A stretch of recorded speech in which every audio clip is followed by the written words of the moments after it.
Bayangkan sebuah pulau kecil di tengah lautan yang misterius.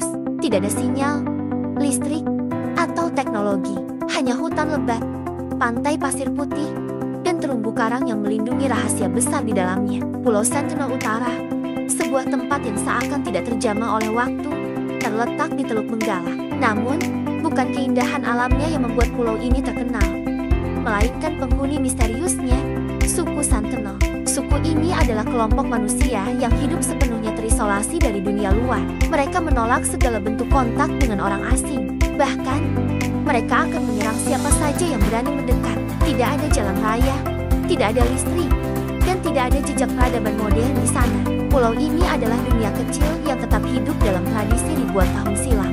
Suku Sentinel dipercaya telah menghuni pulau ini selama lebih dari 60.000 tahun. Mereka adalah bagian dari kelompok etnis Negrito yang tersebar di Asia Tenggara. Tubuh mereka berkulit gelap dengan rambut keriting, mencerminkan nenek moyang purba mereka. Hidup mereka sangat sederhana, berburu hewan, memancing ikan, dan mengumpulkan hasil hutan. Mereka menggunakan alat-alat tradisional seperti tombak, busur, dan anak panah yang mereka buat sendiri. Namun, tidak ada yang tahu pasti tentang kebudayaan atau kepercayaan mereka. Bahasa mereka pun belum dapat dipahami karena tidak ada ahli yang berhasil mempelajarinya. Sikap tertutup mereka diduga berasal dari trauma sejarah, mungkin akibat eksploitasi kolonial.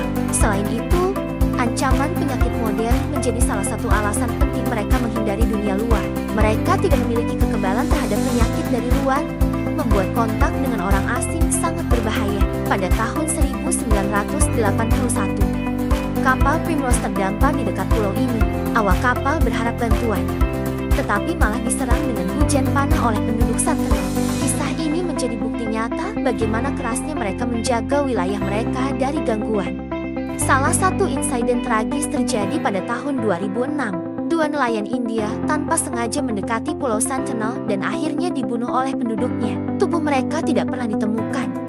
Menambah cerita kelam tentang pulau ini, pada tahun 2018, seorang misionaris bernama John Allen Shaw mencoba masuk ke pulau ini. Ia membawa hadiah berupa kelapa, pisang, dan alat sederhana dengan niat memperkenalkan agama. Namun, keberaniannya justru berujung tragis. John dibunuh oleh suku Sentinel yang menolak semua bentuk kehadiran orang asing. Insiden ini menjadi peringatan keras bahwa Pulau Sentinel bukan tempat yang bisa dimasuki sembarang orang. Pemerintah India akhirnya memperketat larangan mendekati pulau ini dalam jarak 5 km. Keputusan ini diambil untuk melindungi suku Sentinel dari ancaman eksternal, termasuk penyakit mematikan. Suku ini adalah salah satu komunitas manusia terakhir yang benar-benar terpisah dari dunia modern. Mereka adalah bukti nyata bahwa manusia bisa bertahan hidup tanpa teknologi dan globalisasi. Namun, banyak misteri tentang suku Sentinel yang masih belum terjawab. Bagaimana mereka mengatur masyarakat mereka? Apa kepercayaan yang mereka anut? Semua ini tetap menjadi tanda tanya besar bagi para peneliti dan antropolog. Suku Sentinel juga mengajarkan pelajaran penting bagi kita semua. Tidak semua peradaban harus dipaksa berubah atau beradaptasi dengan dunia modern. Kadang, menghormati batas yang ditetapkan adalah bentuk penghormatan tertinggi bagi mereka. Pulau Sentinel Utara adalah simbol keberagaman manusia yang harus dilindungi, bukan dieksploitasi.